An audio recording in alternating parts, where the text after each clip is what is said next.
Desperation clawed at Emily's chest as she clutched her screaming infant daughter tighter, the child's cries growing weaker with each passing hour.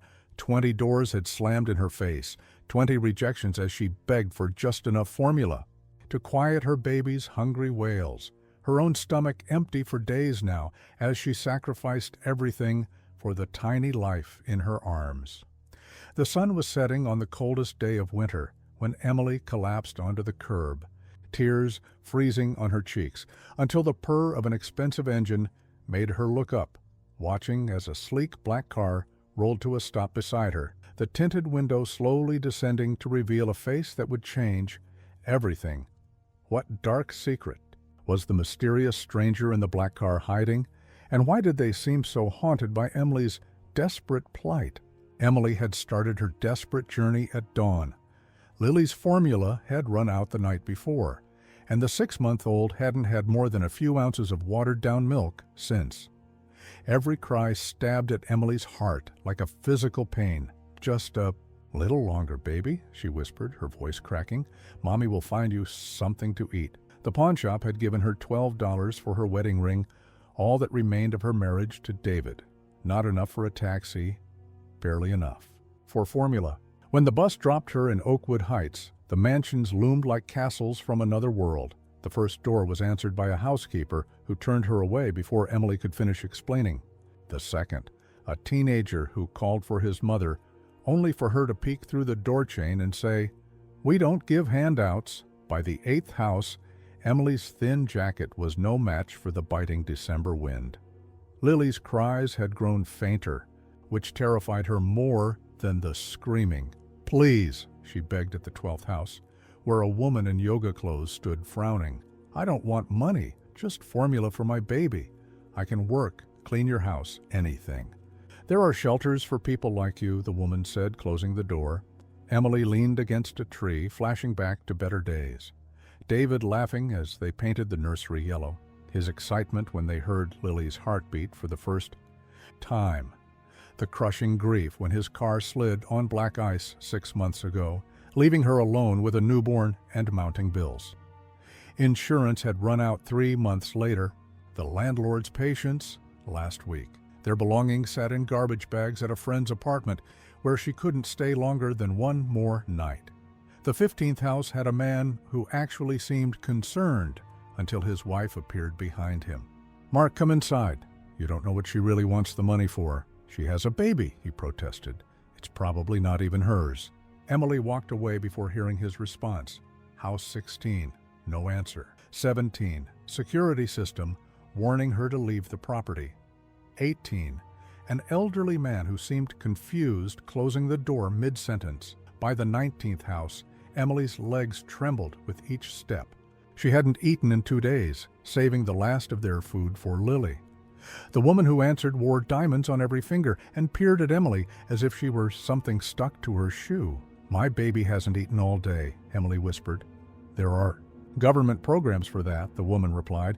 "This neighborhood pays enough taxes to fund them." The 20th door belonged to the largest house on the street. A security guard stopped her at the gate. "Please," Emily said, her voice barely audible. "Just ask if they have any formula." "Ma'am, you need to leave before I call the police."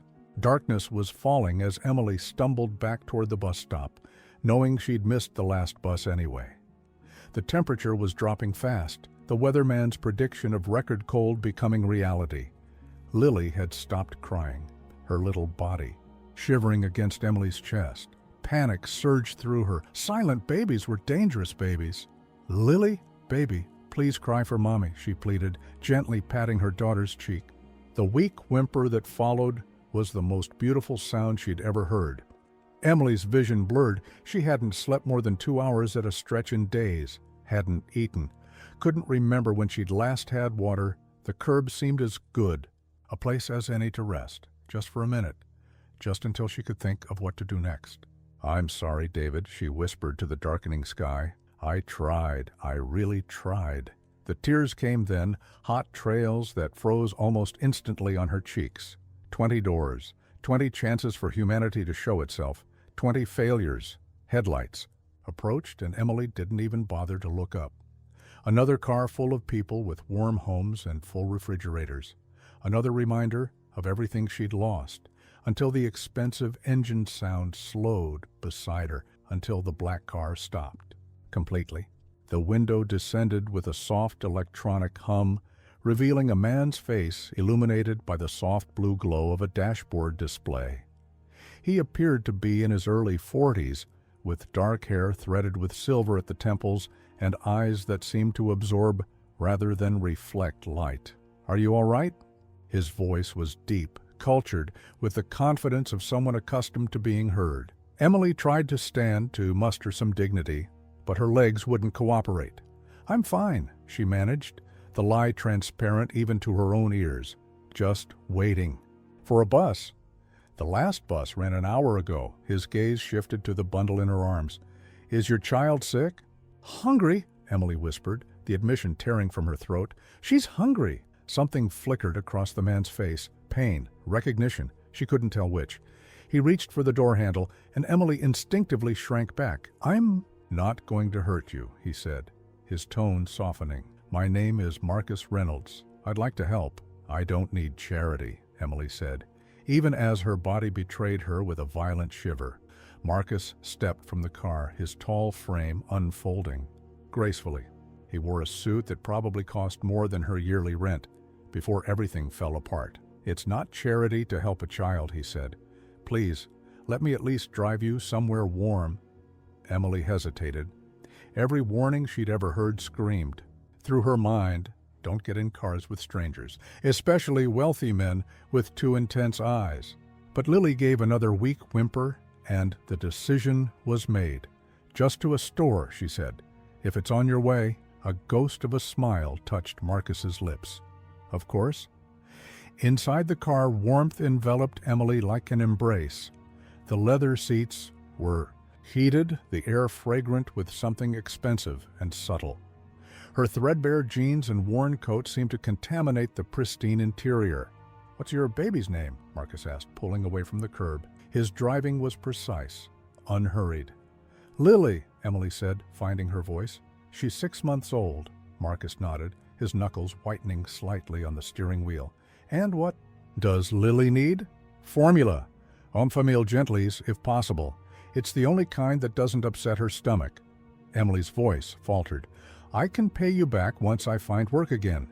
Marcus didn't respond directly. Instead, he pressed a button on the steering wheel. "Greta, are you there?" A woman's crisp voice filled the car. "Yes, Mr. Reynolds. Cancel my dinner with the Singaporean investors. Family emergency." "Sir, that meeting has been scheduled for months. They'll understand. Family comes first." There was a pause. "Of course, Mr. Reynolds. Shall I reschedule for tomorrow?" "Next week. And Greta, have a full grocery delivery sent to my penthouse. Include baby supplies, formula, specifically Enfamil Gentles, diapers, whatever else a 6-month-old might need." Emily stiffened. "I didn't agree to go to your home." Marcus glanced at her, something unreadable in his expression. "The delivery is for you to take wherever you're staying. But we need to get formula for your daughter now, don't we?" He pulled into the parking lot of an upscale grocery store, still open despite the late hour. Emily clutched Lily closer as Marcus came around to open her door. "Why are you doing this?" she asked, unable to keep the suspicion from her voice. For a moment Marcus looked past her, his gaze distant. "Let's just say I understand what it's like to be desperate." He refocused on her face. "Stay in the car if you prefer. Tell me what you need and I'll get it." "No," Emily said, sliding out. Carefully, "I'll come in. I don't want to let Lily out of my sight." Understanding crossed Marcus's face. He kept a respectful distance as they walked into the brightly lit store. But his presence beside her was like a shield, deflecting the curious glances of the cashiers who clearly recognized him. "Mr. Reynolds." "Good evening." The manager hurried, over, all smiles and deference. Marcus nodded politely but kept walking. "Not now, Jim?" Emily followed him to the baby aisle, her mind spinning with questions. Who was this man? What did he want from her? And why did his eyes hold such shadows? When he looked at her daughter? In the baby aisle, Emily reached for the smallest container of formula, but Marcus gently intercepted her hand. The large one is more economical, he said, selecting the biggest size of Enfamil Gentles. That's too much, Emily began. Does Lily have enough diapers? Marcus asked, already moving to that section. Emily hesitated, then admitted, no. Marcus nodded and selected a box. What size? 2, Emily whispered, the humiliation of having a stranger buy her baby's necessities burning through her. But Lily's needs came before her pride. As they moved through the store, Marcus added more items to their cart. Baby wipes, diaper rash cream, infant Tylenol, a soft blanket, bottles. At the food section, he paused. When did you last eat? He asked quietly. Emily looked away. I'm fine. That wasn't my question. The gentleness in his voice broke something inside her. 2 days ago, she admitted. I've had water from public fountains. Without comment, Marcus began filling the cart with groceries. Bread, peanut butter, fruit, prepared meals, milk, cereal. Simple foods that required minimal preparation. At the register, Emily's eyes widened at the total. Over $300. She began to back away. I can't accept this, she said. It's too much. Just the formula would be... Emily, Marcus said, her name strange on his lips. She hadn't told him her name, she realized. He must have seen it on her worn-out ID when she'd checked her empty wallet earlier. Please allow me to do this. There was something in his eyes, a haunted quality, a need, as if helping her was somehow helping him too. Why? She asked again. Marcus turned to pay the cashier. Let's just say I believe in second chances. Outside, as they loaded the groceries into his car, Emily saw him studying Lily's face in the glow of the parking lot lights.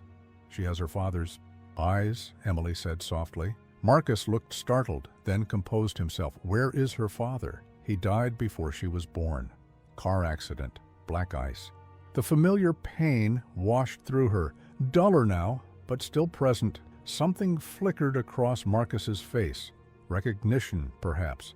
I'm sorry, he said, and the words held genuine weight. Back in the car, Emily mixed formula with bottled water while Marcus watched silently. When Lily began drinking greedily, Emily's tears finally flowed freely. Thank you, she whispered. Marcus looked away, giving her privacy. Where can I take you? Emily froze. She had nowhere to go. Her friend Jen had already stretched her welcome thin by letting Emily store her few remaining possessions in her studio apartment. She couldn't bring a baby there for the night, not when Jen was already housing 3 roommates in a space meant for 1. Emily began, then stopped. I'll figure something out. Marcus was quiet for a long moment. I have a guest apartment in my building. It's separate from my penthouse with its own entrance. You and Lily could stay there tonight, maybe get some proper rest. Every warning bell sounded in Emily's mind. I don't know you, she said bluntly. No, you don't, Marcus agreed. And you have no reason to trust me. The apartment has a secure lock. You can take the key. I won't have access. Emily studied his profile. Despite his wealth and power, evident in everything from his car to the way the store manager had greeted him, there was something wounded about Marcus Reynolds. Why are you doing this? She asked for the 3rd time. Marcus started the car. Because 20 years ago I was living in my car, trying to start a business with nothing but determination and student loan debt. He glanced at her. And because no one should be on the streets in this weather, especially not with a child. Emily wasn't sure she believed him. His polished exterior spoke of generations of privilege, not hardscrabble beginnings. But Lily was warm and fed for the first time in too long. Emily herself was lightheaded with hunger and exhaustion. One night, she said finally, and I'll pay you back somehow. Marcus nodded, his expression unreadable as he pulled onto the main road. One night, he agreed, and tomorrow we'll discuss a more permanent solution. I don't need saving, Emily said, an edge to her voice despite her desperation. Marcus glanced at her with something like respect. No, he said, I believe you can save yourself. Sometimes people just need a fighting chance. As they drove through the glittering city, Emily felt something unfamiliar stir within her chest. Not hope. She'd learned the danger of that particular emotion. but perhaps the faintest whisper of possibility. The guest apartment was larger than Emily's former two-bedroom. Understated luxury surrounded her: cream walls, plush carpeting, sleek furniture.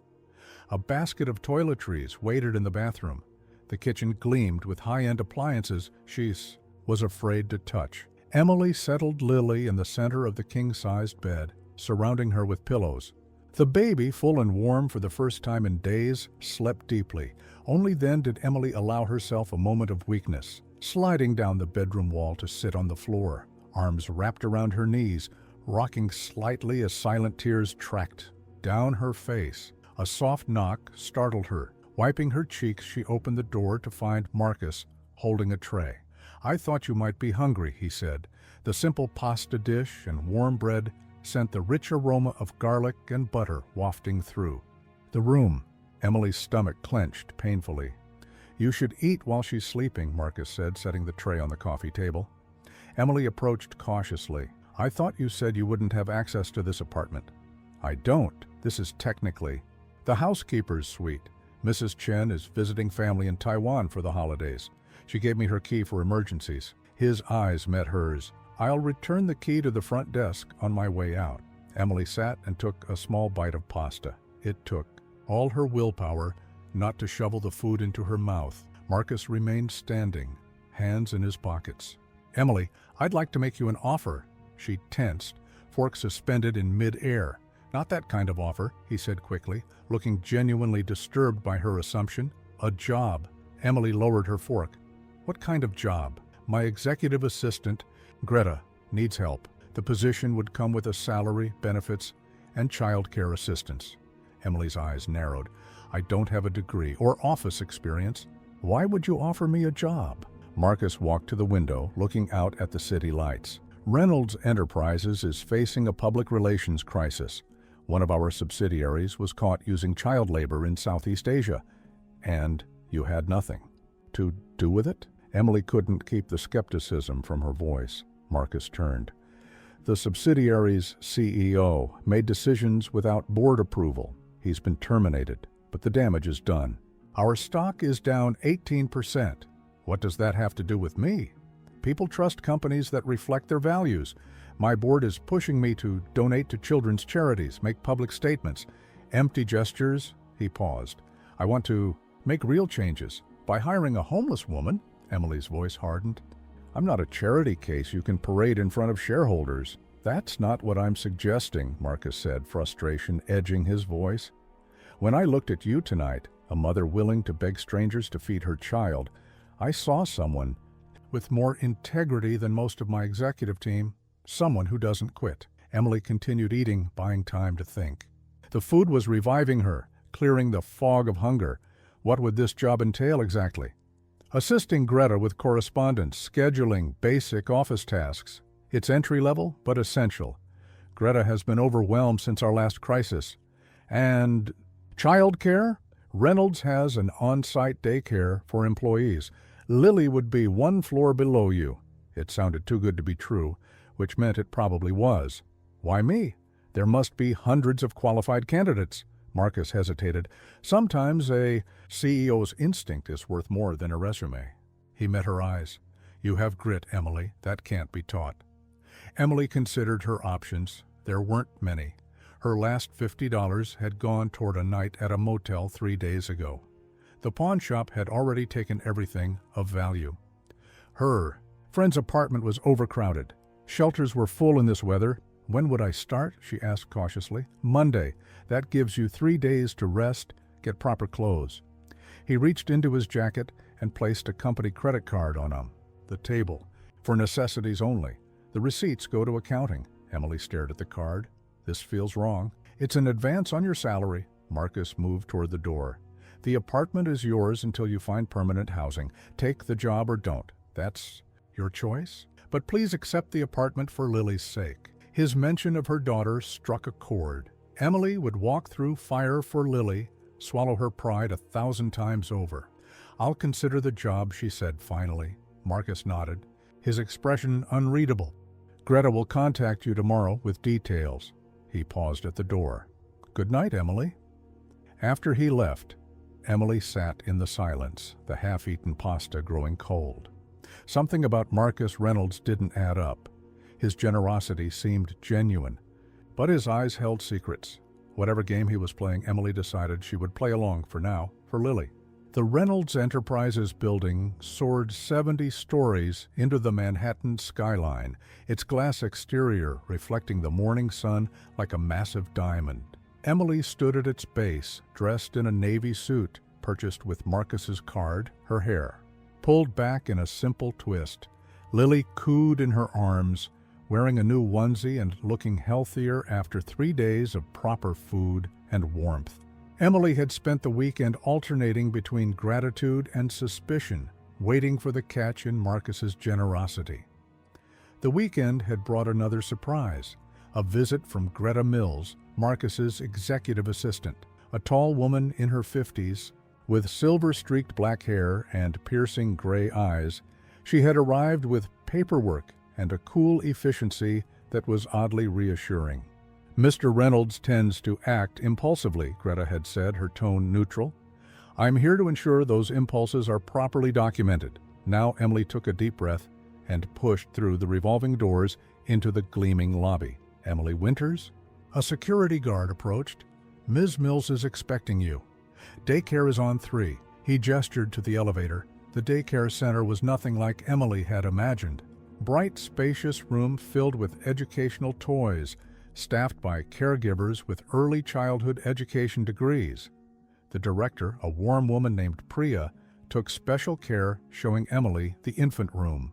"We follow parent instructions to the letter," Priya assured her, "and parents can check in via our secure video feed anytime." Leaving Lily was harder than Emily had expected. Despite her daughter being only 20 feet below her office, the separation felt enormous. On the executive floor, Greta was waiting. 8 minutes late, she noted, though not unkindly. "Separation anxiety?" Emily nodded, surprised by the woman's perception. "It gets easier," Greta said, leading her to a desk outside a large corner office. "This is yours. That's mine." She pointed to a larger desk positioned directly in front of double mahogany doors. "And that's his." She nodded toward the doors. "Is he in?" Emily asked. "Board meeting. He'll be tied up until noon." Greta handed her a tablet. "Your training schedule, security clearances, and immediate tasks. I suggest starting with organizing the Richardson merger files. Previous assistant left them in chaos." Emily set to work, grateful for the distraction from thoughts of Lily. The Richardson files were indeed a mess. Digital documents misnamed, hard copies misfiled. Emily created a logical system, losing herself in the task. "You're still here." The voice startled her. Emily looked up to find a striking woman leaning against her desk. Impeccably dressed in a red designer suit, her blonde hair styled in a sleek bob, she exuded confidence and something else, hostility. "I'm Emily Winters, Greta's new assistant. Victoria Chambers, marketing director." The woman's smile didn't reach her eyes. "So you're Marcus's latest project?" Emily stiffened. "I'm an employee." Victoria laughed softly. "Of course you are. Tell me, how exactly does one go from nowhere to the executive floor? Must have been quite an interview." Before Emily could respond, Greta appeared. "Victoria, Marcus needs the Q3 marketing projections. Today." Victoria straightened. "I'll have them by 4. She gave Emily a final appraising look. "Welcome to Reynolds Enterprises. I hope you measure up." After she left, Emily turned to Greta. What did she mean by latest project? Greta's expression revealed nothing. "Marcus has a reputation for giving people second chances. Not all of them work out." She nodded toward Emily's computer. "The Richardson files? Completed and reorganized." Greta raised an eyebrow, checking Emily's work. "Impressive," she admitted. "You have good instincts for organization." The rest of the day passed in a blur of training sessions and tasks. Emily visited Lily during her lunch break, relieved to find her daughter contentedly playing with a colorful mobile. At 5 o'clock, Greta stopped by her desk. "You did well today." "Thank you," Emily said, surprised by the unexpected approval.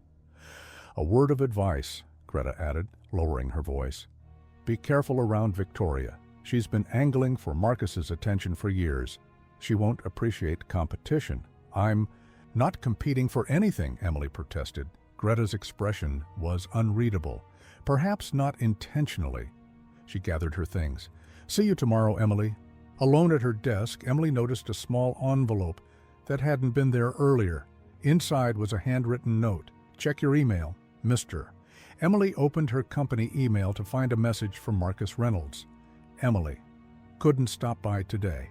Bored. Meetings ran long. Greta says you're doing well. There's a company apartment available on the 20th floor if you'd prefer something more permanent than Mrs. Chen's suite. No pressure, no strings, just an option, Marcus.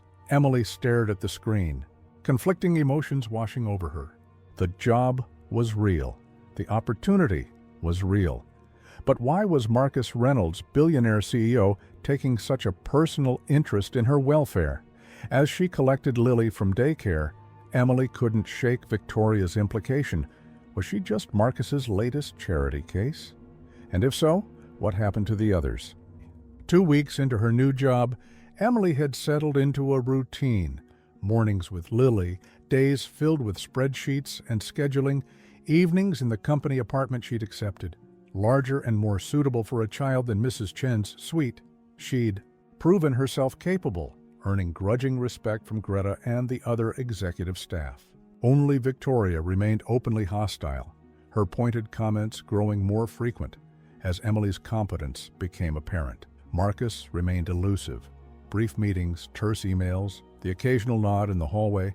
He seemed to be deliberately keeping his distance, which only deepened Emily's curiosity. During a rare quiet moment, Emily found herself searching his name in the company database. Most results were expected: press releases, annual reports, charity events. But one folder, labeled simply Reynolds Family, caught her attention. She hesitated, cursor hovering. This was clearly private, probably restricted. Yet the folder opened when she clicked. Inside were news articles, all from 5 years ago. Emily clicked the first one, titled Tragedy Strikes Tech Mogul. The photo showed a younger Marcus with a beautiful dark-haired woman and an infant. The caption read, Marcus Reynolds with wife Sophia and daughter Amelia 3 months before the accident. Emily's heart pounded as she read, the business world was shocked today by news that Sophia Reynolds, wife of tech entrepreneur Marcus Reynolds, was killed in a car accident yesterday. Their infant daughter Amelia also perished when their vehicle lost control on an icy road. Reynolds, who was traveling separately, rushed to the scene but arrived too late. Emily closed the article, hand trembling. Black ice. A car accident. A lost wife and child, just like her own story. Finding anything interesting?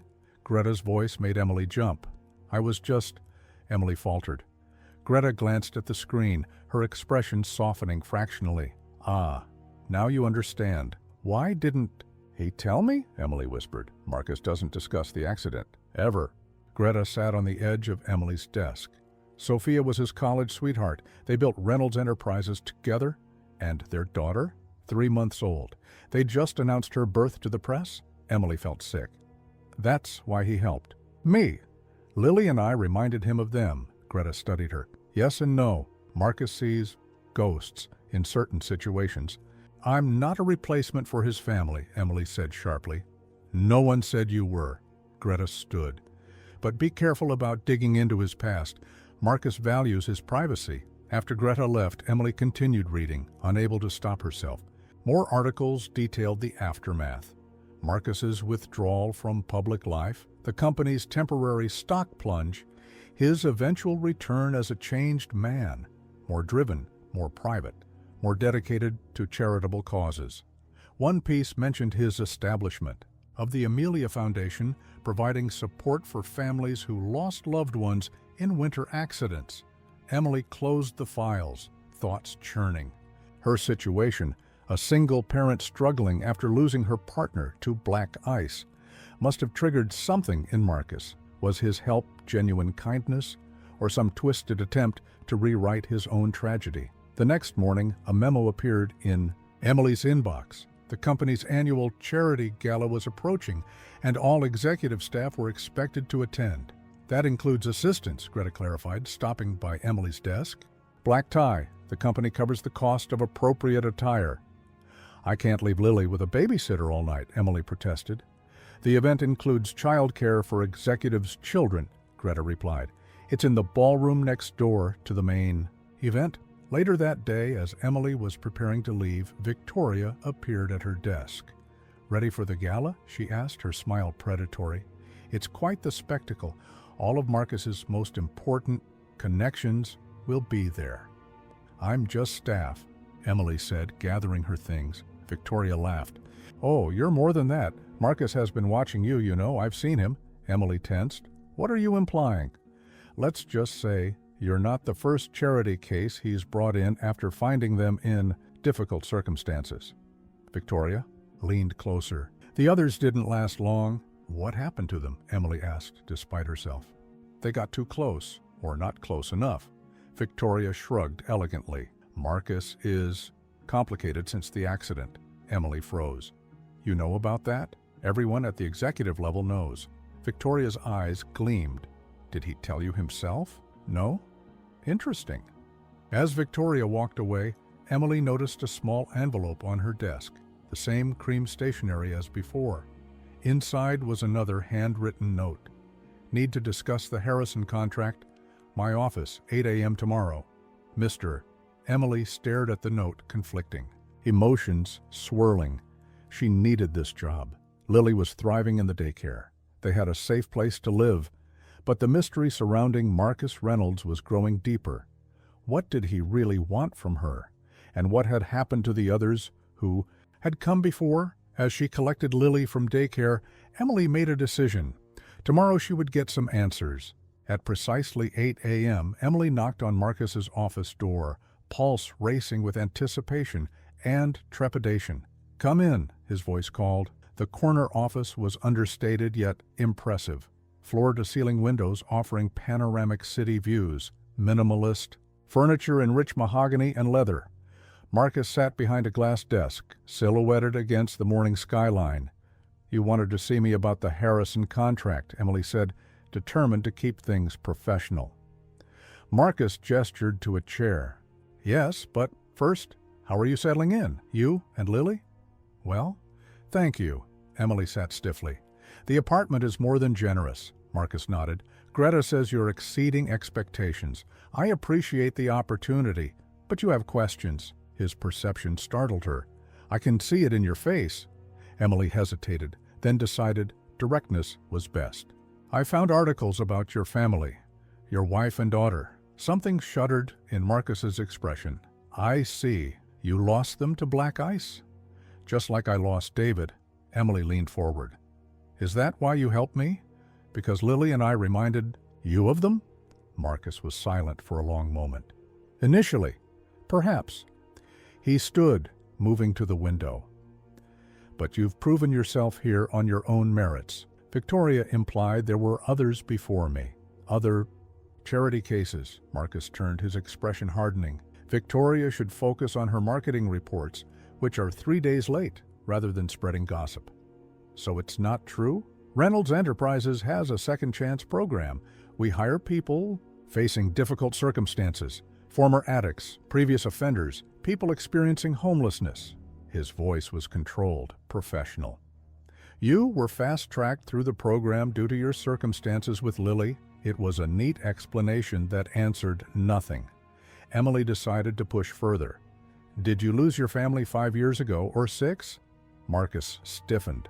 5. Why? Because the articles said 5, but Victoria implied she knew you before the accident. She's only been with the company 4 years, according to her employee profile. A flicker of something, approval, crossed Marcus's face. You've done your research. I like to know who I'm working for. Marcus returned to his desk. The Harrison contract needs to be rewritten. The termination clause is too favorable to them. He passed her a file. I've made notes. The subject change was deliberate, the professional mask back in place. Emily accepted the file, recognizing the dismissal. Is that all, Mr. Reynolds? Marcus, he corrected. And yes, for now. As Emily turned to leave, he added, The charity gala is in 2 weeks. As my office staff, you'll be seated at the executive table. Emily paused. With you? With the executive team? Yes. Victoria would love that, Emily thought wryly. Back at her desk, Emily found Greta waiting. How was your meeting? The older woman asked. Enlightening, Emily replied. He didn't confirm or deny anything about others before me. Greta sighed. There have been people he's tried to help. Not all situations worked out. What does that mean? It means Marcus carries guilt like an overloaded pack. Sometimes it affects his judgment. The conversation ended as phones began ringing. Emily immersed herself in work, impressing herself with her growing competence in corporate matters. Her previous job as a dental receptionist had given her organizational skills, but this was a different league entirely. By noon, she'd redesigned the Harrison contract, incorporating Marcus's notes and adding her own observations. When she delivered it to his office, he seemed genuinely impressed. This is excellent work, he said, scanning the document. You have good instincts for business language. My father was a small business attorney, Emily explained. I used to help him draft contracts during summer breaks. Marcus looked up. Curious. You never mentioned that. You never asked about my background, Emily pointed out. The afternoon brought an unexpected crisis, a potential security breach in one of Reynolds's tech subsidiaries. Emily found herself coordinating emergency calls between Marcus, the board, and cybersecurity experts, handling the pressure with surprising calm. When the situation was contained, Greta gave her a rare smile. Well done. As Emily was preparing to leave for the day, her desk phone rang. Emily Winters, she answered. Is this the office of Marcus Reynolds? A woman's voice asked. Yes, this is his assistant's line. How may I help you? This is Janet Harrison. I need to speak with Marcus immediately about our contract negotiations. Emily recognized the name. CEO of Harrison Communications, the company whose contract she'd just revised. I'll see if Mr. Reynolds is available, Emily said professionally, putting the call on hold. She buzzed Marcus's office. Janet Harrison for you regarding the contract. Put her through, he replied. 20 minutes later, Marcus emerged from his office looking pleased. Harrison agreed to our term, he told Emily. She specifically mentioned the clarity of the new contract language. He paused. Good work today, on all fronts. The compliment warmed her unexpectedly. As Emily packed up, she noticed a folded paper on her keyboard that hadn't been there before. Opening it revealed a typed message. He'll discard you like the others when you've served your purpose, or when you learn too much. A friend. Emily glanced around the empty office, a chill running down her spine. Quickly, she crumpled the note and shoved it into her bag. Walking to the elevator, she couldn't shake the feeling of being watched. The grand ballroom of the Plaza Hotel glittered with chandeliers and wealth. Emily stood at the entrance, nearly unrecognizable in a midnight blue gown, a designer piece from the company's approved wardrobe service. Her hair was swept up elegantly, her makeup subtle but transformative. You clean up well, Greta commented, appearing beside her in a sophisticated black ensemble. Nervous? Terrified, Emily admitted. I've never been to anything like this. Just smile, make appropriate small talk, and don't mention politics or religion. Greta nodded toward the ballroom. Marcus is already working the room. Emily spotted him immediately, commanding in a perfectly tailored tuxedo, moving through the crowd with practiced ease. Beside him stood Victoria, resplendent in a crimson gown that clung to every curve, her hand possessively on his arm. They look together, Emily observed, surprised by the twinge of something that might have been jealousy. Victoria wishes, Greta replied dryly. Marcus keeps his relationships professional these days. Emily had checked on Lily in the adjacent children's area before entering. Her daughter was contentedly playing with other executives' children under professional supervision, wearing a tiny party dress that made Emily's heart squeeze. There you are, Marcus's voice startled her. He'd separated from Victoria and crossed the room without Emily noticing. You look lovely. Thank you, Emily said, feeling uncharacteristically shy. So does Victoria. Something like amusement flickered in Marcus's eyes. The board table is this way. Dinner will be served soon. The evening proceeded like a scene from a movie Emily had never expected to be part of. 7-course meal, wine pairings, polite conversation with board members who clearly knew about her unusual hiring, but were too well-mannered to mention it.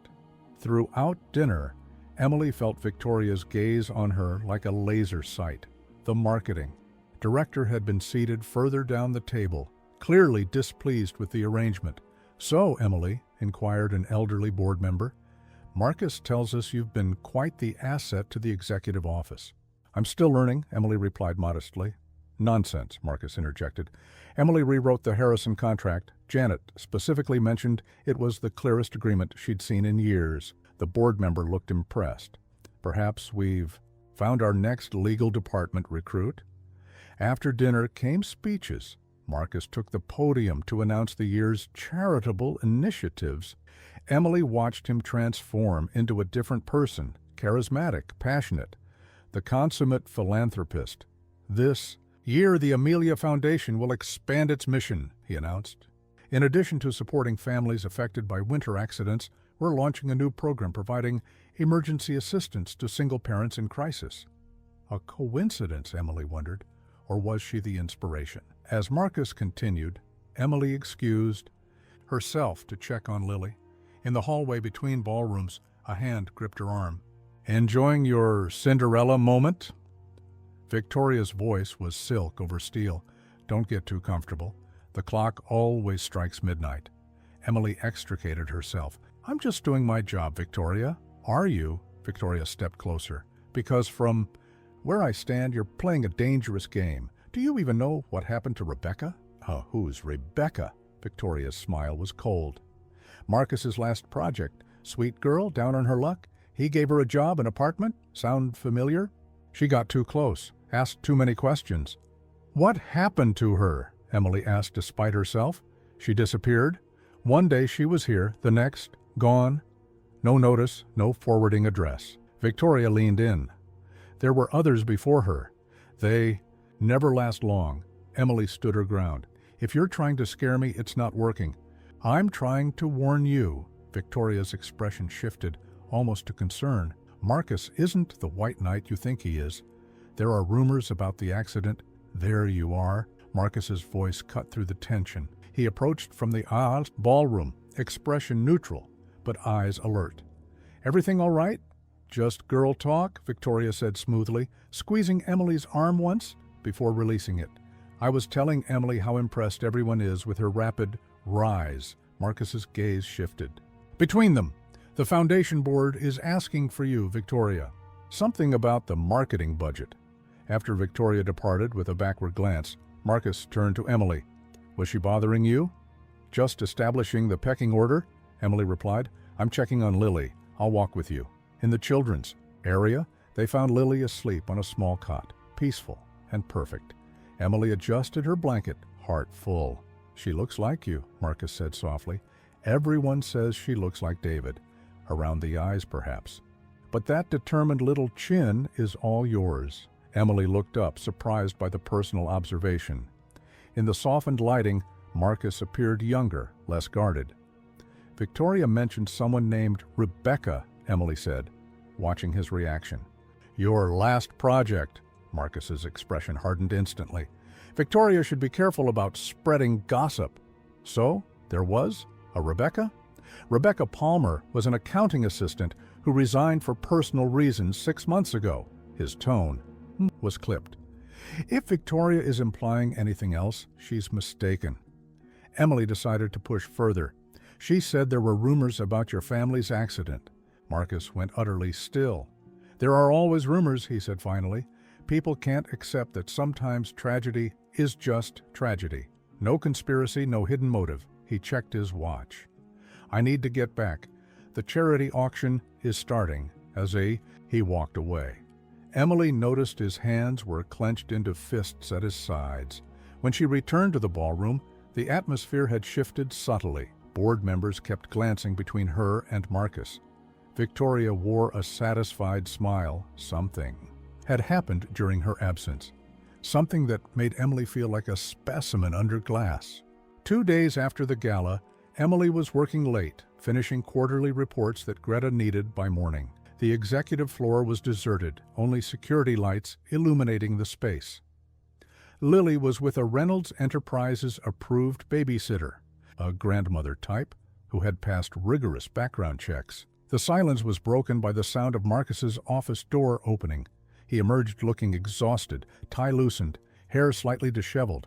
He stopped short upon seeing Emily. "You're here late?" he observed.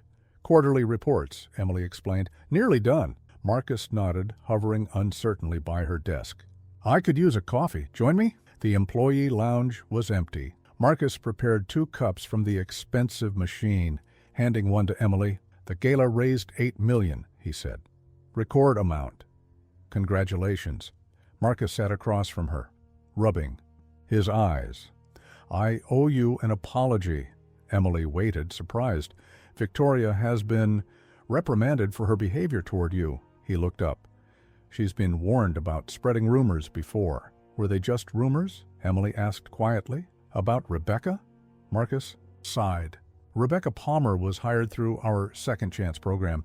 She'd been living in her car after a messy divorce.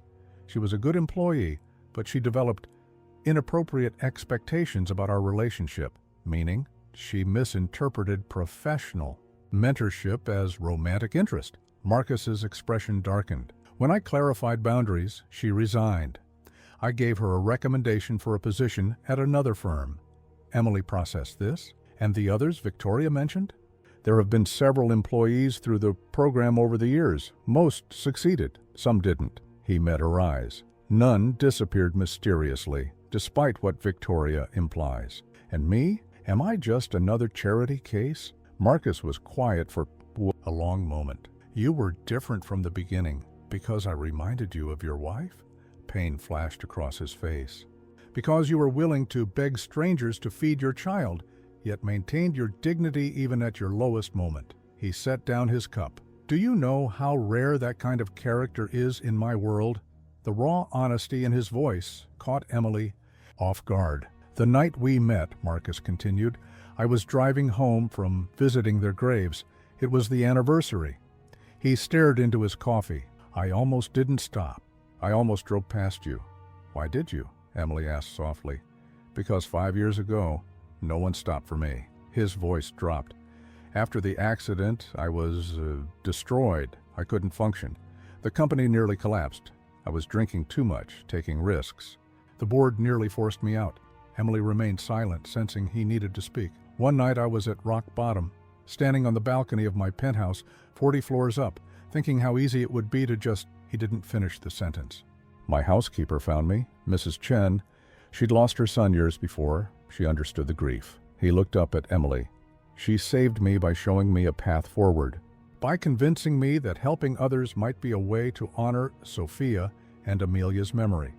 The pieces clicked into place for Emily. The Second Chance program, the Amelia Foundation, the personal interest in her situation. "So when you saw me and Lily, I thought maybe I could pay forward what Mrs. Chen did for me." He smiled faintly. "Though I didn't expect you to be quite so competent. The board is impressed." "Victoria isn't," Emily noted. "Victoria wanted to be marketing director before she was ready. I fast-tracked her career based on potential, not performance." His expression hardened. "She's been coasting on that initial favor ever since." The clock on the wall showed past midnight. Emily should have been exhausted, but adrenaline kept her alert. "What were the rumors about your family's accident?" she asked. Marcus tensed. "Nothing worth repeating. I'd rather hear it from you than Victoria." He was silent so long, Emily thought he wouldn't answer. Finally he spoke, his voice hollow. "There were rumors that I was responsible, that I was having an affair, that Sophia found out and was leaving me, taking Amelia." His knuckles whitened around his cup. "None of it was true. I loved my wife. I adored my daughter. I would have died for them." "I believe you," Emily said simply. Marcus looked up, genuine surprise in his eyes. "Most people don't. They see the wealthy CEO stereotype, assume the worst." "I've seen how you look at Lily," Emily said. "No one who looks at a child that way could harm their own, Something shifted in Marcus's expression. Vulnerability, gratitude, something deeper she couldn't name. "It's late," he said abruptly, standing. "You should go home to Lily." As they walked to the elevator together, an uncomfortable silence fell between them. The conversation had veered into territory far beyond employer and employee. At the elevator, Marcus hesitated. "Emily, The doors opened, revealing Greta, her expression severe. "There you are," she said to Marcus. "Emergency board call in 5 minutes. The Singapore deal is falling apart." Marcus straightened, professional mask sliding back into place. "We'll continue this another time," he told Emily, then followed Greta down the hall. In the descending elevator, Emily tried to process everything she'd learned. Marcus Reynolds was more complicated than she'd imagined.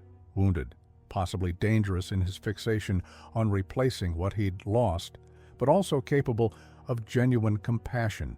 And, for the first time, Emily admitted to herself that her interest in him had become more than professional. The day after their late-night conversation, Marcus was conspicuously absent from the office.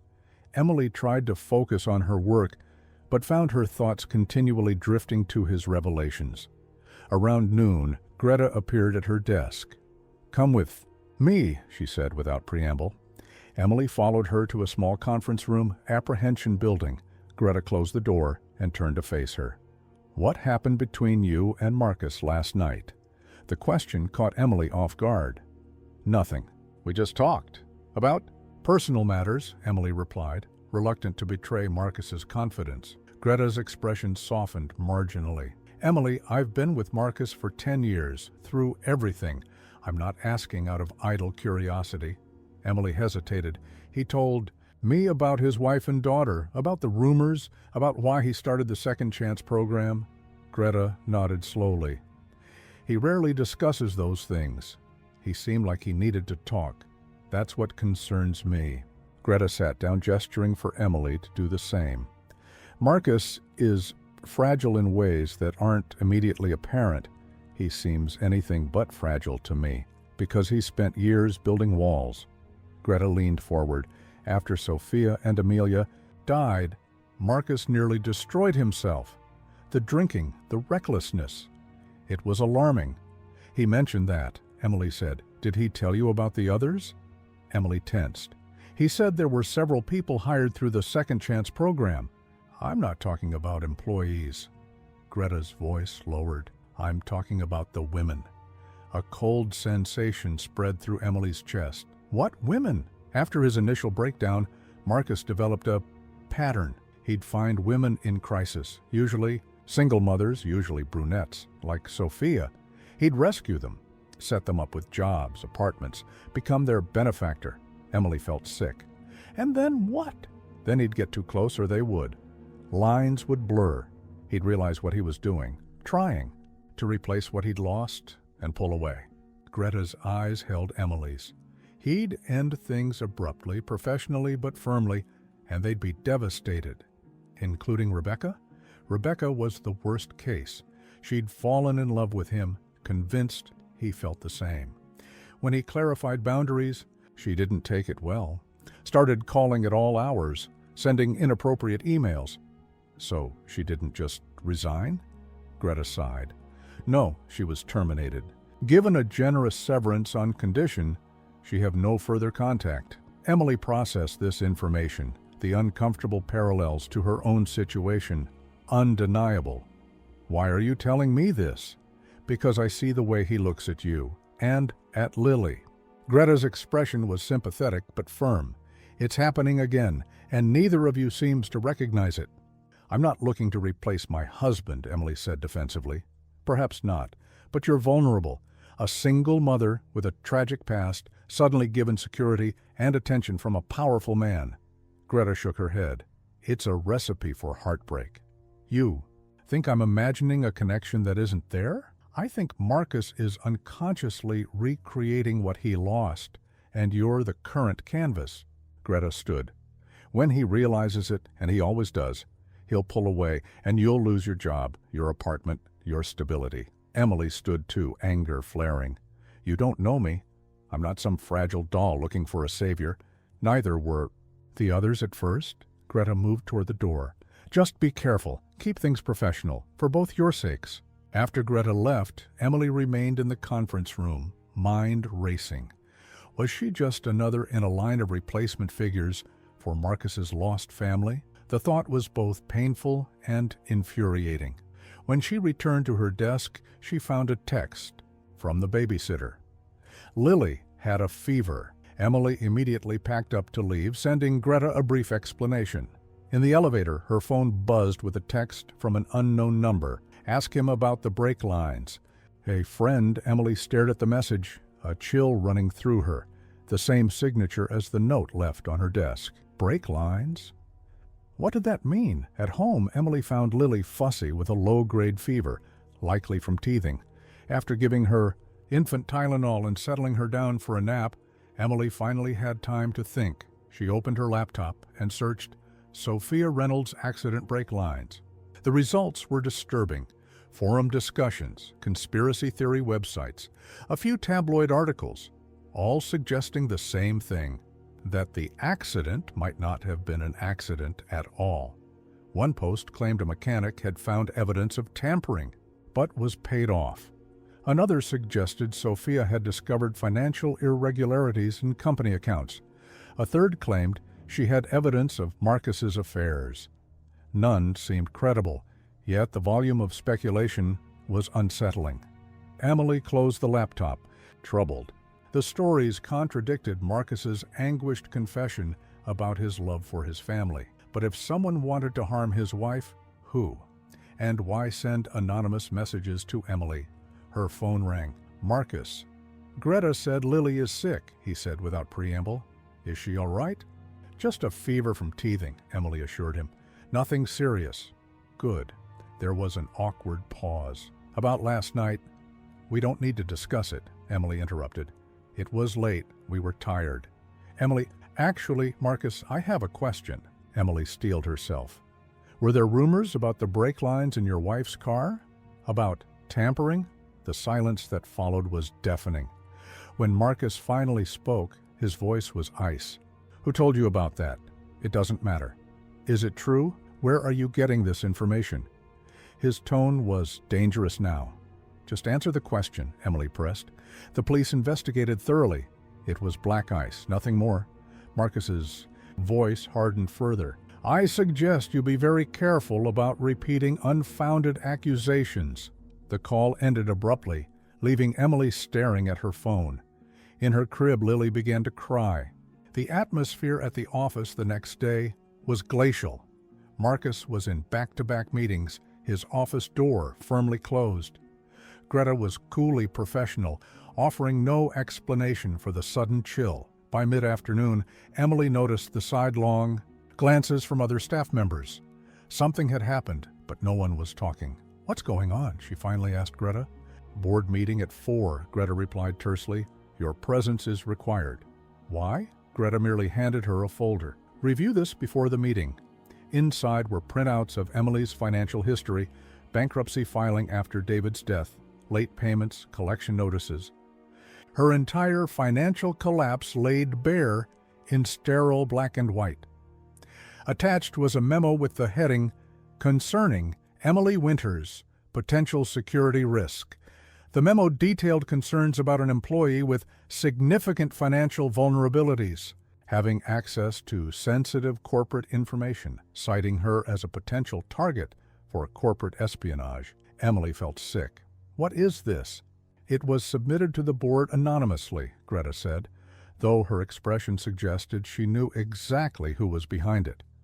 "They're discussing your continued employment." "This is about yesterday, about what I asked Marcus." Greta looked at her sharply. "What did you ask him?" Emily hesitated, then decided honesty was her only option. "I received an anonymous message suggesting there was something suspicious about his wife's accident, something about brake lines." Greta went pale. "You accused him of—" "I didn't accuse him of anything. I asked if there were rumors." "Do you have any idea how inappropriate that is?" Greta's voice was tight with anger. "That topic is absolutely off limits." "So I'm being fired for asking a question?" "You're not being fired yet, but coming to the board meeting with a solid defense would be wise." Greta checked her watch. You have 3 hours to prepare. Emily spent those hours in a daze, alternating between anger and fear. She needed this job. Lily needed the stability, the health care, but the coldness of the attack, the calculated exposure of her financial struggles, it felt like betrayal. At 3:30, her desk phone rang. Emily Winters, she answered automatically. It's Victoria. The marketing director's voice was hushed. Meet me in the south stairwell, now. Emily hesitated. Why should I trust you? Because I'm the only chance you have of keeping your job. The line went dead.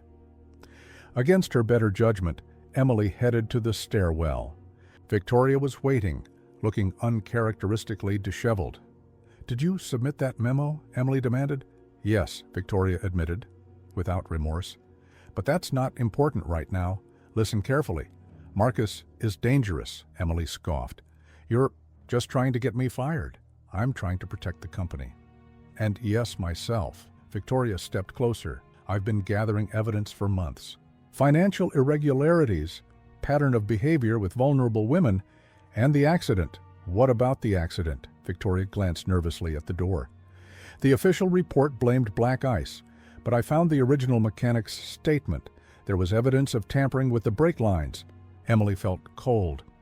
That doesn't mean Marcus did it. No, but combined with everything else, Victoria pulled out a USB drive. Everything I've found is here. Bank records showing large payments to the investigating officer, to the mechanic who changed his statement to Sophia's parents, who suddenly stopped pushing for a deeper investigation. Emily stared at the drive, but didn't take it. Why show me this? Because you have his trust and you have access. I need someone on the inside. Victoria pushed the drive toward her. Take it. Look at the evidence yourself. If you really believe Marcus is dangerous, why not go to the police? With what? Circumstantial evidence against one of the richest men in the country? Victoria laughed bitterly. I need more. Concrete proof. And you think I'll help you get it? Spy on him? I think you'll want to protect yourself and your daughter. Victoria's voice softened slightly. He has a pattern, Emily. He finds women like you, women who remind him of Sophia. He helps them, gets close to them. Then something shifts. According to Greta, he just ends things and moves on. That's what Greta believes. That's what everyone believes.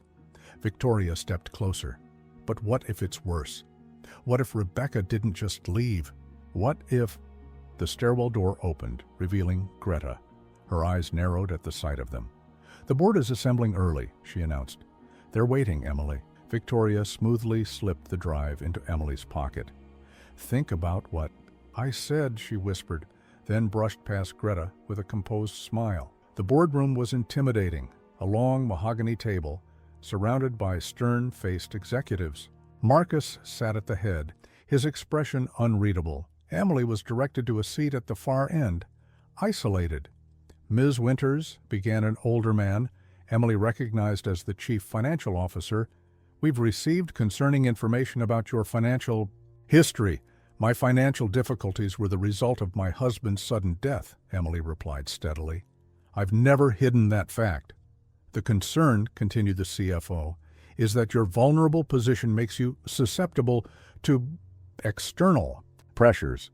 You think I could be bribed or blackmailed, Emily stated flatly. Several board members shifted uncomfortably.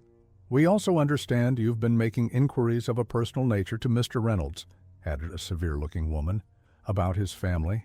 Tragedy. Emily looked directly at Marcus. I received anonymous messages suggesting there was more to the accident than reported. I asked about rumors, that's all. Anonymous messages? The CFO leaned forward. From whom? I don't know, that's what anonymous means. A few board members frowned at her tone. Throughout the exchange, Marcus remained silent, watching her with inscrutable eyes. The USB drive felt like it was burning a hole in Emily's pocket. The board will need to deliberate, the CFO announced. Ms. Winters, please wait outside. In the hallway, Emily clutched the edge of a decorative table, feeling dizzy with tension. Her future, Lily's future, hung in the balance, all because she'd asked one question, or was it because she was getting too close to the truth? Emily waited outside the boardroom for 45 excruciating minutes. When the door finally opened, Greta emerged alone. "You can go home for today," she said, her expression giving nothing away. "The board will notify you of their decision tomorrow." "That's it?" Emily asked incredulously. "I don't even get to defend myself further?" "Mr. Reynolds will be in touch." Greta's tone was final. Back at her desk, Emily found a cardboard box waiting. The message was clear: be prepared to pack up. She sat heavily in her chair, the USB drive from Victoria, a lead weight in her pocket. She should throw it away. Whatever game Victoria was playing, Emily wanted no part of it. And yet, the elevator ride down to the daycare felt interminable. When Emily arrived, the director approached with concern. "Lily's running a fever again," she said. "Hire this." Time, 101.2. She might need to see a doctor. Emily's anxiety spiked. With her job in jeopardy, would Lily's health insurance be cut off? How would she afford a doctor? In the apartment, Lily fussed inconsolably, her little body radiating heat. Emily gave her more Tylenol and called the pediatrician's after-hours line. The nurse advised bringing Lily in first thing tomorrow if the fever persisted. As Emily paced with her whimpering daughter, her phone dinged with an email notification. From Marcus Reynolds, subject line, "Tomorrow." The message was brief. "My office, 9 a.m. Come prepared to discuss your future with the company. Yodere." Coldness of the wording left little doubt about the outcome. Emily would be terminated. She would lose everything: the job, the apartment, the health care for Lily. She sank onto the couch, Lily clutched to her chest, and finally allowed herself to cry. Silent tears at first, then gut-wrenching sobs that startled Lily into crying along with her. "I'm sorry, baby," she whispered, rocking her daughter. "Mommy messed up." Hours later, Lily finally slept, her fever slightly reduced. Emily, exhausted but unable to rest, removed the USB drive from her pocket and plugged it into her laptop. The files were meticulously organized by topic: financial irregularities, the women, the accident, Rebecca Palmer. Emily hesitated, then clicked on the accident. Inside were scanned documents, the original police report, the mechanic's initial findings, photographs of the wreckage. Technical language described indications of tampering and compromised brake lines consistent with deliberate cutting. There were also bank statements showing payments from a shell corporation to the mechanic and the lead investigator. The shell corporation traced back to another and another. But the final connection to Marcus was tenuous at best. Emily moved to the Women folder. Inside were profiles of 5 women, including Rebecca Palmer, all brunettes, all single mothers, all hired through the Second Chance program, all gone within a year. The Rebecca Palmer file contained the most information: employment records, performance reviews, and, most disturbing, a security report detailing her erratic behavior following a private meeting with Mr. Reynolds. The report recommended termination with a substantial settlement contingent on a non-disclosure agreement. The last document was a copy of a police report filed by Rebecca 2 days after her termination. She claimed to be receiving threatening phone calls, feeling followed. The police had noted no evidence and possibly paranoid behavior. There was no follow-up. Rebecca had apparently moved shortly after, leaving no forwarding address. Emily closed the laptop, feeling sick. The evidence was circumstantial but disturbing. Victoria clearly believed Marcus had something to do with his wife's death and possibly with Rebecca's disappearance. But why would Marcus kill his wife and child? By all accounts, he'd been devastated by their loss. And while his pattern with vulnerable women was uncomfortable, it seemed more like misguided attempts to fill a void. Then something sinister. Unless, what if Sophia had discovered something about him? About the company? What if she'd threatened to expose him? Emily shook her head. She was letting paranoia get to her. The more likely explanation was that Victoria was attempting to discredit Marcus for her own professional gain, using Emily as a pawn. And Emily had played right into her hands by questioning Marcus about the accident. She looked at sleeping Lily, guilt washing over her. Her daughter deserved stability, safety. Emily had risked everything by letting herself get drawn into corporate politics and conspiracy theories. Tomorrow she would face Marcus, accept whatever consequences came, and focus on rebuilding. Again, she would return the USB drive to Victoria. Without examining it further, she wanted no part of this twisted game. As Emily prepared for bed, her phone buzzed with a text from the unknown number. "Hope you're reading the files. Time running out. Ask about the nanny cam." Emily stared at the message. "Nanny cam? What nanny cam?" she almost replied, then thought better of it. Engaging would only encourage whoever was sending these messages. Instead, she turned off her phone and crawled into bed beside Lily's portable crib. Sleep eluded her as her mind raced with fragments from the files, Greta's warnings, Victoria's insinuations, and Marcus's pain-filled confessions. By morning, Lily's fever had spiked again, reaching 102.8. The pediatrician's office advised bringing her in immediately. Emily dressed quickly, bundled Lily into her warmest clothes, and texted Greta that she'd be late for the meeting with Marcus. Emergency with Lily. Greta's response was immediate. Meeting cannot be rescheduled. Board decision. Final today. Emily stared at the message in disbelief. They expected her to choose between her job and her sick child? The choice was no choice at all. "Mr. Reynolds will have my answer then," she typed back, then turned off her phone. As she headed for the pediatrician's office, Emily's heart felt leaden. Today marked the end of her brief respite from struggle. She was back at rock bottom with a sick child and nowhere to go. But at least this time, she had a small emergency fund saved from her Reynolds salary, enough to get by for a few weeks while she searched for another job, enough to start over again. At Reynolds Enterprises, the executive floor buzzed with tension. Marcus paced his office, checking his watch repeatedly. "She's not coming," Greta said from the doorway. "It's been 2 hours." "Did she say why?" Marcus demanded. "Her daughter is sick." "She chose the child over the meeting." Greta's expression was carefully neutral. "The board is waiting for your decision." Marcus ran a hand through his hair. "They've already decided. They want her gone." "And you?" Before he could answer, Victoria appeared behind Greta. "Sorry to interrupt, but I have something you need to see." She held up a tablet. "Security footage from the south stairwell yesterday." Marcus frowned. "Why would I care about—" "Just watch," Victoria insisted, placing the tablet on his desk. The footage showed Victoria and Emily in conversation, Victoria passing something to Emily. There was no audio. "What did you give her?" Marcus asked, eyes narrowing. Victoria smiled thinly. "Evidence, Marcus, about your wife's accident, about Rebecca, about all of it." Marcus went very still. "You've been sending the anonymous messages." "Someone had to warn her," Victoria replied, "before she ended up like the others." "There were no others," Marcus growled. "Rebecca left of her own accord." "After you threatened her," Victoria countered. "After she found out about your financials during the period Sophia died." Greta stepped forward. "Victoria, that's enough." "No, it's not enough." Victoria's composure cracked. "I've been gathering evidence for months. The mechanic who found the brake lines cut.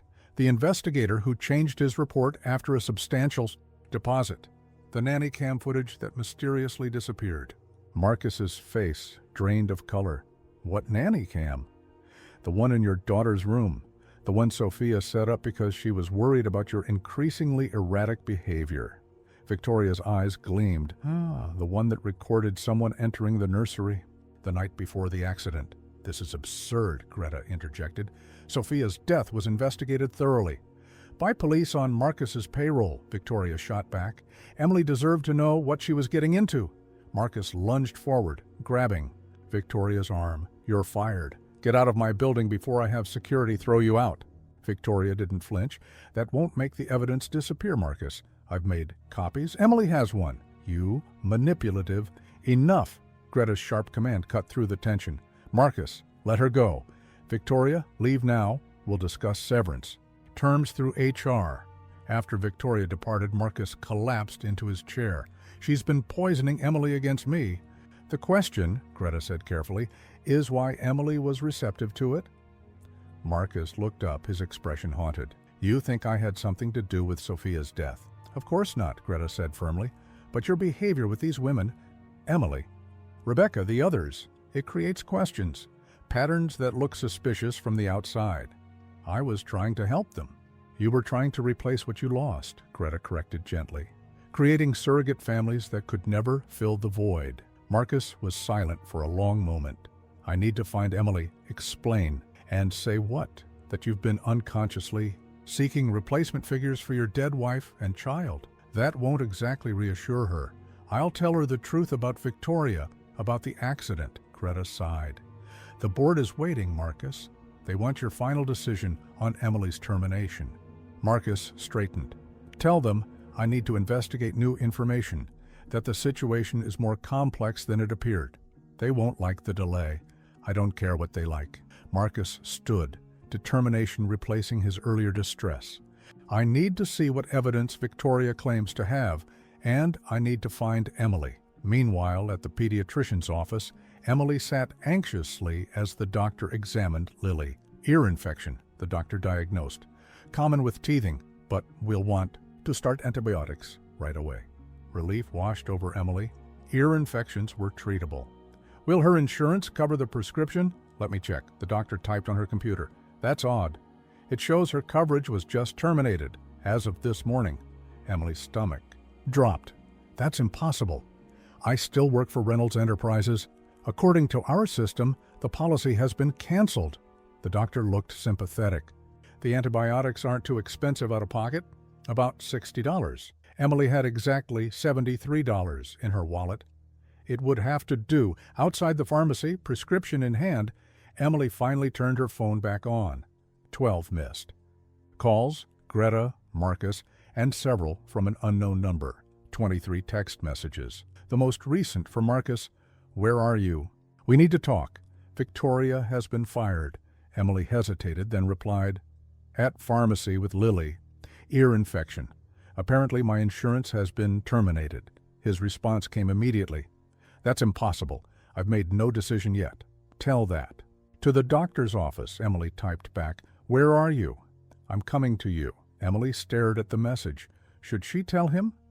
After what she'd read in Victoria's files, after the insurance termination, could she trust him? But if Victoria had been fired, perhaps there was more to the story. Perhaps the files were manipulated, the evidence falsified. Before she could decide, another text came through from the unknown number. "Don't trust him. Check the nanny cam file. Hidden in subfolder." Emily's breath caught. She hadn't seen any. Nanny cam file. With shaking hands, she replied to Marcus, "Kingston Pharmacy on 3rd. We'll wait." While Lily drowsed in her stroller, medication beginning to take effect, Emily pulled out her laptop and reopened Victoria's USB drive. She searched the folders, finding nothing about a nanny cam. Then she noticed something in the accident.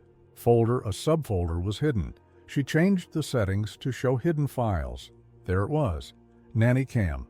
Inside was a single video file. Emily plugged in her earbuds and clicked play. The footage was grainy, night vision green, showing a nursery with a crib. The timestamp showed 1:17 a.m., the date the night before the accident. A figure entered the room, tall, male. The camera angle didn't show his face clearly. He approached the crib, stood watching the sleeping infant for a long moment, then reached down. The video jumped, static, interrupting. When it cleared, the man was leaving the room, closing the door quietly behind. Him. Emily stared at the screen, heart racing. The footage proved nothing. It could have been Marcus checking on his daughter. It could have been anyone. She was so absorbed that she didn't notice the black car pulling up outside the pharmacy, didn't see Marcus stepping out, his face drawn with concern. Only when the pharmacy door chimed did she look up, meeting his eyes across the room. The moment of truth had arrived. Marcus approached slowly, as if afraid Emily might bolt. His eyes moved from her face to the laptop screen, then to Lily sleeping in the stroller. "Is she all right?" he asked quietly. "Ear infection. She'll be fine with antibiotics." Emily closed the laptop. My insurance was canceled. Not by me. Marcus sat across from her.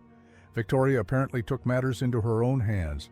She's been fired? After I discovered she was the one sending you anonymous messages, trying to turn you against me. His eyes fixed on the USB drive. I see she gave you her evidence. Emily met his gaze steadily. Is it true? About the brake lines? Marcus rubbed his face wearily. There were questions initially. The mechanic thought he saw evidence of tampering, but further investigation proved it was normal wear. And the payments to the investigator? To Sophia's parents? A flash of anger crossed his features. Is that what Victoria told you? The payments to Sophia's parents were their inheritance from her life insurance. The investigator received nothing from me. What about the nanny cam footage? Marcus went very still. What nanny cam? Emily turned the laptop toward him. This one, from your daughter's nursery. Marcus stared at the screen, color draining from his face. Sophia installed cameras without telling me. She was struggling after Amelia's birth, postpartum depression. She became paranoid, thought someone might harm the baby. This footage is from the night before the accident. Marcus swallowed hard. Play it. Emily hesitated, then pressed play. Marcus watched in silence, his expression unreadable. When it ended, he spoke softly. That's me. I checked on Amelia every night. The video jumps. There's missing footage. Because nothing happened, Marcus insisted. I looked at my daughter, adjusted her blanket, and left. Victoria suggested. Victoria, Marcus cut in, has been angling for a board position for years. She's exploiting tragedy for her own advancement. Why would she target me specifically? Because you have my trust, access to my office, my files. He leaned forward. Victoria has been embezzling from the marketing budget. Greta discovered discrepancies last month. We've been quietly investigating. Emily absorbed this. So she tried to discredit you before you could expose her? By making you believe I was somehow involved in my family's deaths? Raw pain flashed across his face, as if I could ever harm them. The genuine anguish in his voice was compelling, yet doubt lingered. What about Rebecca Palmer and the others? Marcus sighed heavily. Rebecca became attached. When I made it clear our relationship was strictly professional, she grew increasingly unstable. Sending inappropriate messages, appearing at my apartment. She filed a police report claiming she was being threatened after she was terminated. She was trying to build a harassment case. He met Emily's eyes. I cared about Rebecca's welfare. I still do. But her issues went beyond what I could help with. And the other women like me? The pattern Victoria described? Marcus was quiet for a moment. After losing Sophia and Amelia, I needed to feel I was making a difference, that their deaths weren't meaningless. The Second Chance program became my focus. You chose women who reminded you of your wife. Not consciously, he admitted. But yes, I see the pattern now. It wasn't healthy for them or for me. His honesty was disarming. Emily found herself wanting to believe him, despite everything. Your insurance wasn't canceled, Marcus continued. Victoria likely accessed HR systems illegally. I'll have it reinstated immediately. That's not necessary, Emily said stiffly. I paid for the prescription? Emily, Marcus's voice softened. I know how this looks. The powerful CEO, the vulnerable employee, the pattern with other women. If our positions were reversed, I'd be suspicious too. Lily stirred in her stroller, whimpering softly. Emily automatically reached to comfort her. I never meant to draw you into corporate politics, Marcus said, watching her with Lily, or to make you feel like a replacement for what I lost. But that's what I am, aren't I? What we all were. At first, perhaps, he acknowledged, but you've become more than that. The admission hung between them, fraught with implication. I should go, Emily said, gathering her things. Lily needs rest. Where? Your apartment key has probably been deactivated too. Emily hadn't considered that. A hotel then, with a sick child. Emily, be reasonable. Marcus ran a hand through his hair. At least come back to the office. Clear your name with the board, then decide what you want to do. And if I decide to leave, then I'll respect that. Provide references, severance, whatever you need. His eyes held hers. But don't let Victoria win by running away. Emily looked down at Lily, considering her options. Her daughter deserved stability. Running now would mean starting over with nothing again. Fine, she said finally. I'll talk to the board. Relief washed over Marcus's face. Thank you. Outside, as they approached his car, Emily's phone buzzed with another text from the unknown number. You're making a mistake. Check your apartment. Before going to the office, Emily stared at the message, then showed it to Marcus. Victoria again? Marcus frowned. Probably. But why would she want you to check your apartment? I don't know, Emily admitted, but I think we should find out. It could be a trap, Marcus warned, or it could be something important. Emily looked up at him. Either way, I need to know. Marcus studied her face, then nodded.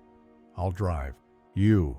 But stay in the car with Lily until I've checked it's safe. As they pulled away from the pharmacy, neither noticed the figure watching from a parked car across the street.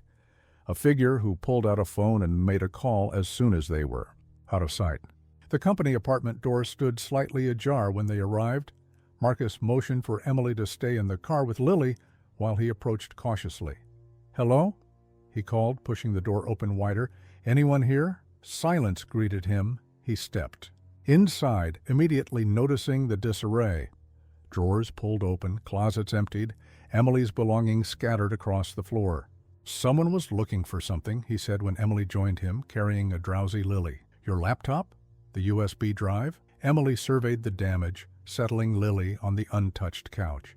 Everything important was with me. She moved to the kitchen, finding cabinets emptied, food containers opened. This seems excessive. Marcus pulled out his phone. I'm calling security. Wait. Emily's voice stopped him. Look at this. On the refrigerator held by a magnet was a note. The nanny cam. Wasn't the only camera. Check your email. Emily quickly retrieved her laptop from her bag, opening her email. A new message from an unfamiliar address contained only a video attachment. Should I open it? She asked. Marcus nodded grimly. But be prepared. It could be anything. The video began playing. Dashcam footage from inside a car. The timestamp showed the date of Sophia's accident. The camera was angled to show both the driver and the road ahead. Sophia Reynolds sat behind the wheel, beautiful and very pregnant, singing softly to herself as she drove through lightly falling snow. The dashboard clock showed 7:43 p.m. Emily glanced at Marcus, whose face had gone ashen. This is from her car? The night she died? He nodded, unable to speak, eyes fixed on his wife's image.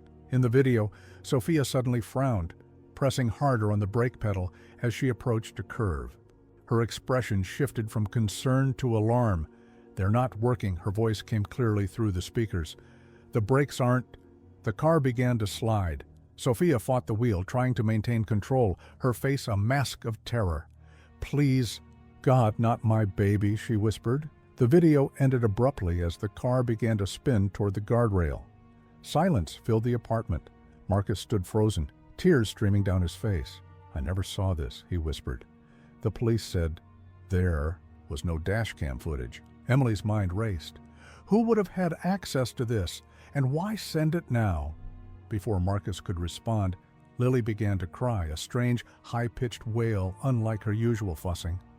Emily rushed to her daughter, finding her burning with fever, her tiny body rigid.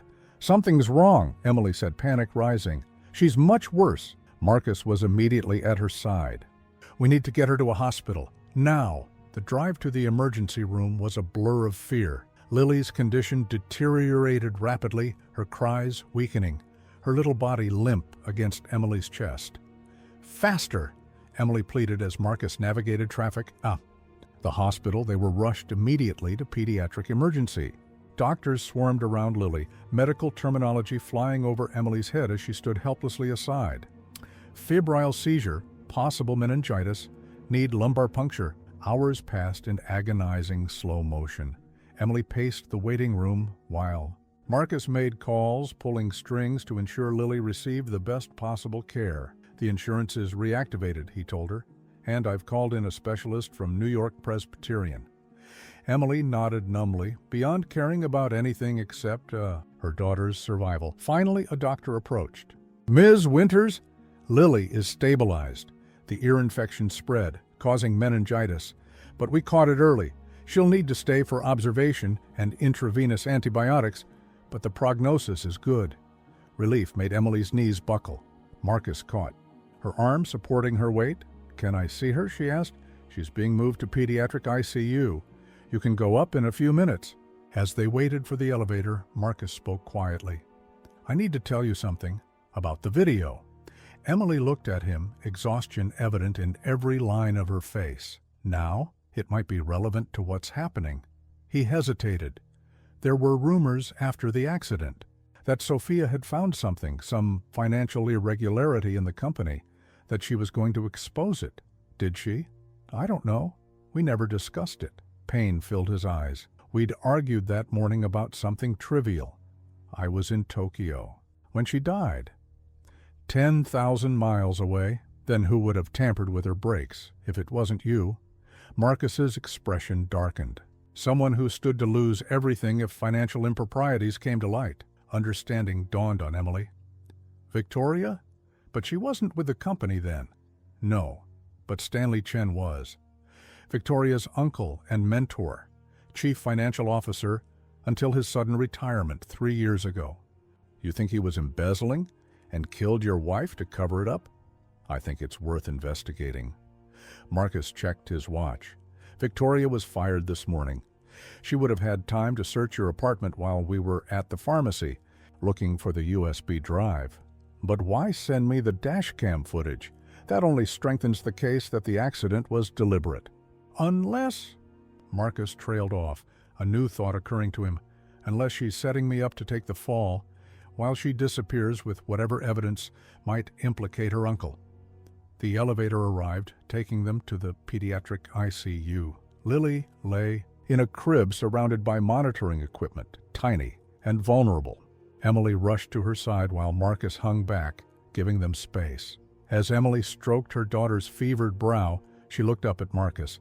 "I don't know what to believe anymore. Believe that I loved my wife and daughter more than my own life," he said quietly, "and that I would never harm a child or their mother." Emily studied his face, searching for deceit and finding only grief and determination. "If Victoria is behind this," she said finally, "we need proof." "I'll handle it," Marcus assured her. "You focus on Lily." "No." Emily straightened. "I'm part of this now. We do it together." Something shifted in Marcus's expression. Respect, perhaps, or admiration. "Together," he agreed. As he left to make arrangements, Emily returned her attention to Lily, whispering promises of safety and protection, unaware that outside the hospital, someone was watching, waiting for the perfect moment to strike. 3 days later, Lily was well enough to be discharged. The aggressive antibiotic treatment had worked, her fever subsiding, her strength returning. Emily had barely left her side, sleeping in the uncomfortable hospital chair, despite Marcus's offers to arrange a cot. Marcus had been a constant presence, handling insurance paperwork, bringing food, coordinating with doctors. In quiet moments, they'd strategized about Victoria and the mysterious dashcam footage. Security tracked her to the airport, Marcus told Emily, as they prepared to leave the hospital. She boarded a flight to Zurich yesterday. Switzerland? That's where people hide money. Exactly. Greta's investigating Stanley Chen's old financial records. If he was embezzling, there might be offshore accounts Victoria could access. Emily secured Lily in her car seat, the child's curious eyes following their conversation. What about the person who sent the dashcam video? Could they be an ally? Or someone playing both sides? Marcus held the car door for her. The board is meeting tomorrow to discuss Victoria's termination and the potential financial implications. Will you tell them about the video, about your suspicions regarding Stanley Chen? Marcus hesitated. Not yet. I need more proof before accusing a former CFO of murder and embezzlement. The drive to Emily's apartment was quiet, both lost in thought. When they arrived, security officers were stationed in the hallway. Precautionary, Marcus explained, until we understand the full situation. Inside, the apartment had been cleaned and restored. Fresh flowers sat on the kitchen counter, and the refrigerator had been restocked. Mrs. Chen's doing, Marcus said, noting Emily's surprise. She insisted.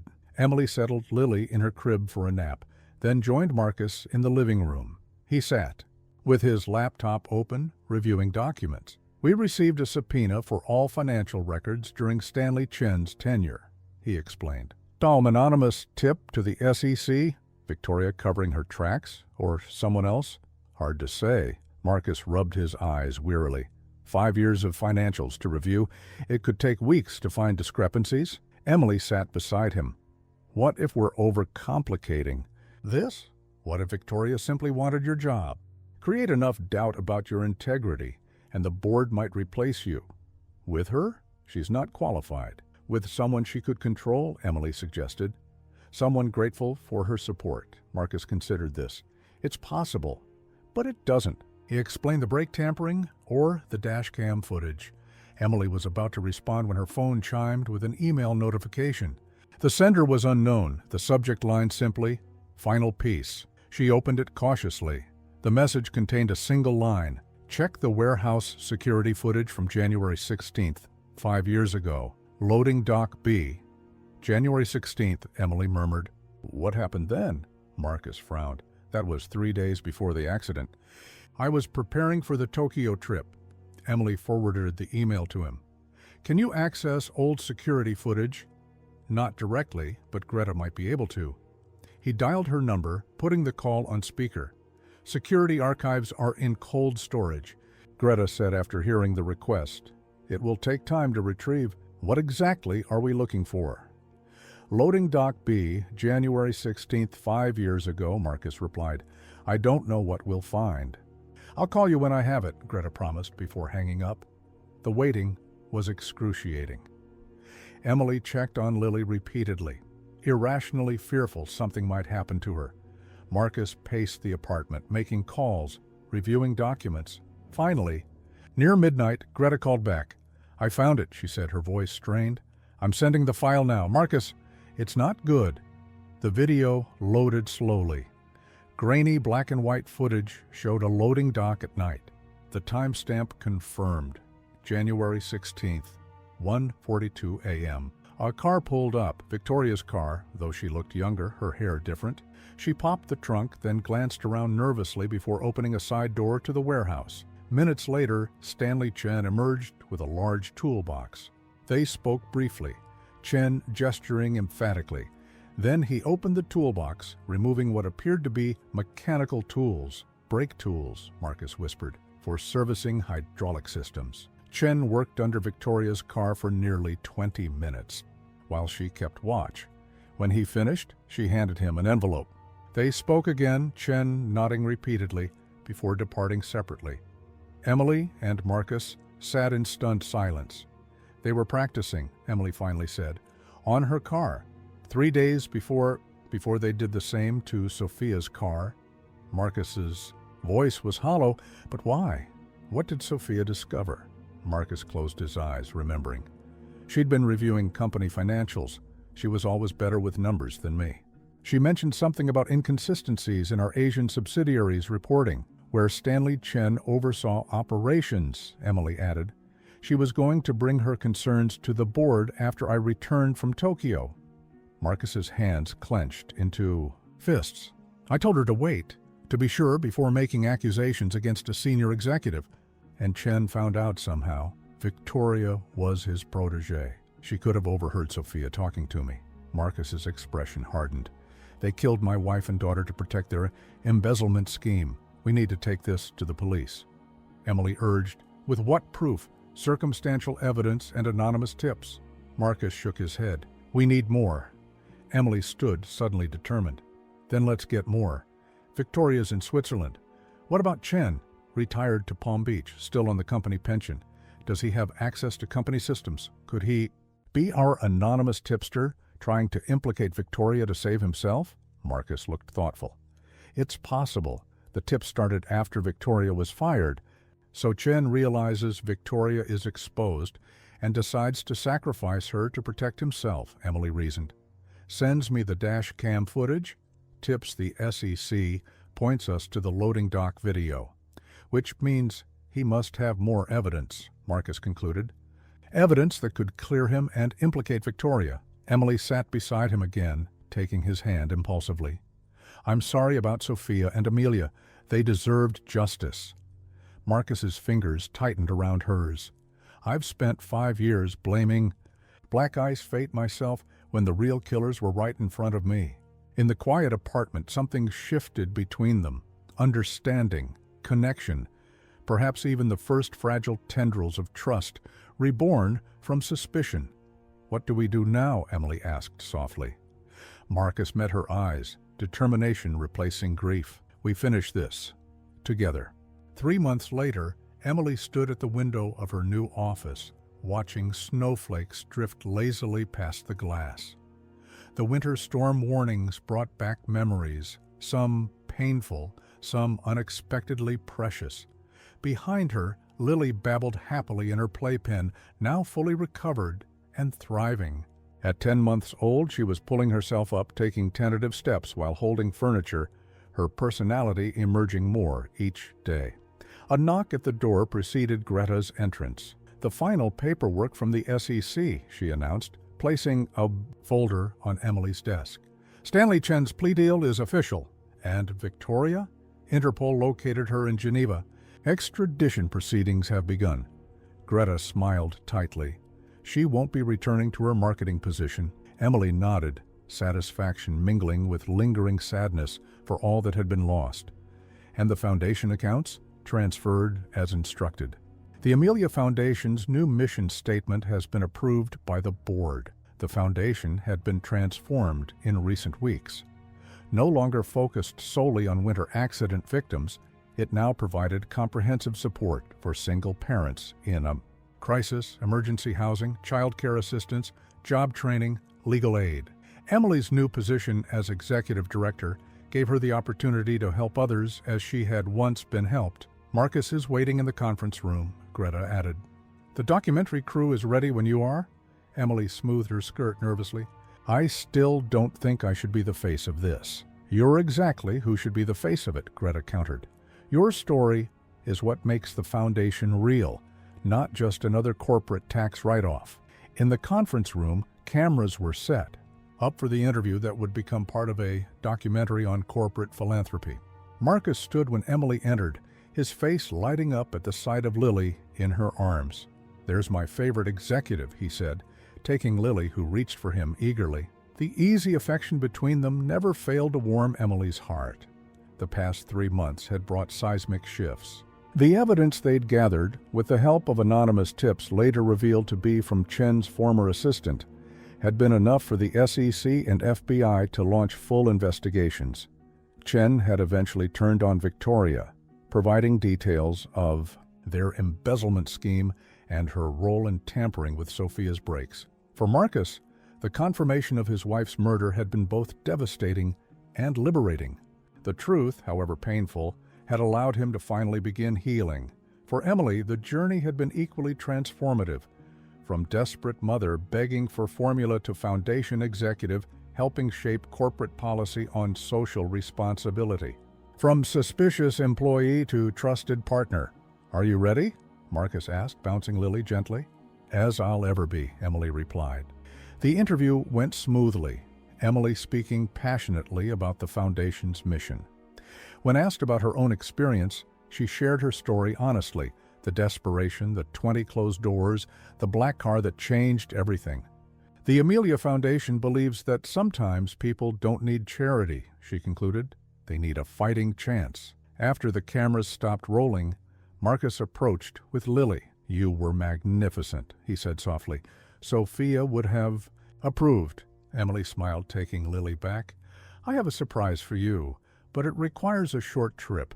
An hour later, Marcus's car pulled into the affluent neighborhood where they had first met.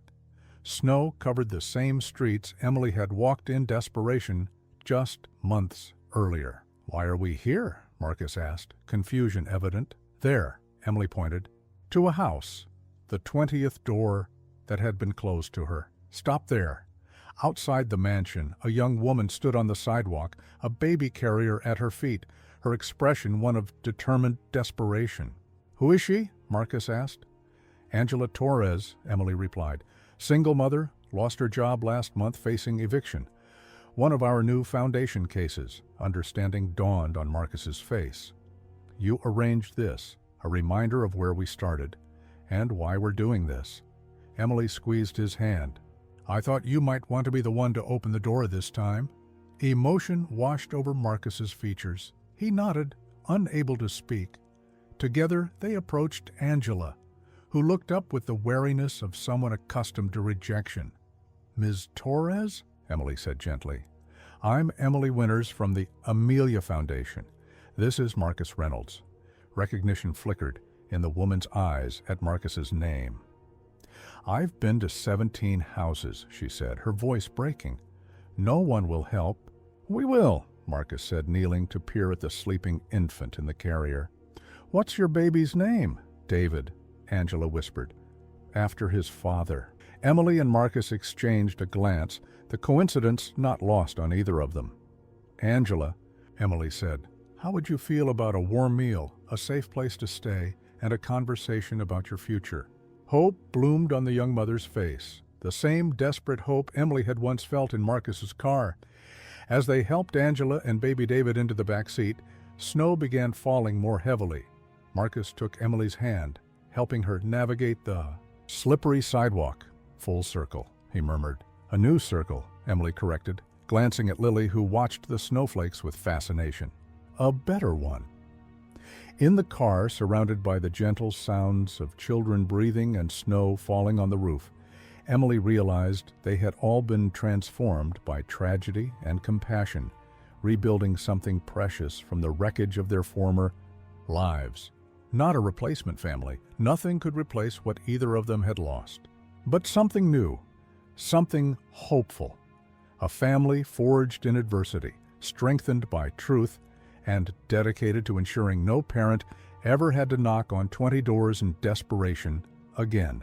As Marcus drove them away from the neighborhood that had witnessed both their lowest moments and this new beginning, Emily caught his eye and smiled. The road ahead held challenges, certainly, but they would face them together. Two wounded souls who had found in each other not just healing, but purpose. And in the back seat, little Lily reached out to touch baby David's hand, a gesture of innocent connection that seemed to promise a future brighter than either parent could have imagined on that cold winter night when a desperate mother and a black car changed everything. If this story touched your heart, don't forget to like, share, and subscribe to Soul Stirring Stories for more tales that inspire and uplift.